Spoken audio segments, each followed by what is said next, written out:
Yeah, I rewarded him. I rewarded him all the time when he did the right thing. When he met my need, or he listened to my heart, or he did what I asked him to do, what I needed him to do, then I would always reward him in some way. It might have been his favorite dinner. Most of the time it was sex. It could have been this or that. Yeah, but when he did wrong, I made sure I was directly in his face and saying, look, this is totally not acceptable. I'm not putting up with this. I'm not going back to Egypt.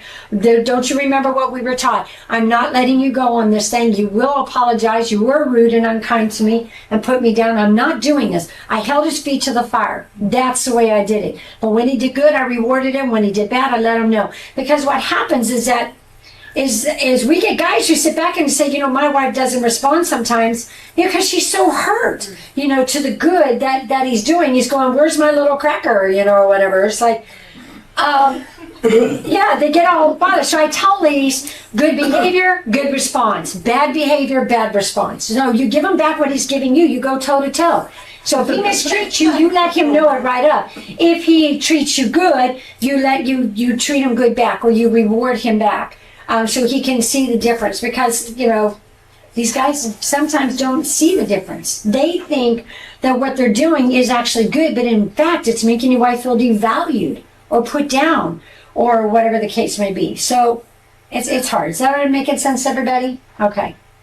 So that's what I did.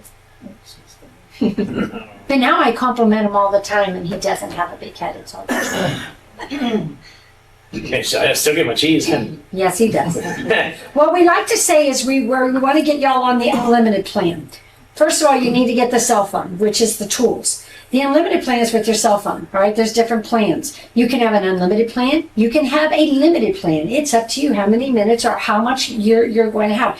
So we say to the guys, if you want to get to the unlimited plan in your sex life, this is how you're going to do it. And we give you the tools on how to listen to your wife's heart, so that way you can reach the unlimited plan. Hallelujah. And I like as one lady said, she said, no friends and family involved. So. Unlimited plan is a good thing. Unlimited plan, good. Limited plan, bad. Yeah, marriage is pretty simple, And we were in Brazil, we were talking about this, and there was a bunch of young adults that were there. And Joel says, to you young adults, or you singles that are not married, you don't have a cell phone. Yeah. You don't have a plan, a so cell phone. You don't get unlimited plan. You don't get any plan. You don't even get a cell phone. That's right. They busted out laughing. So because Shekinah's in Kathy's belly,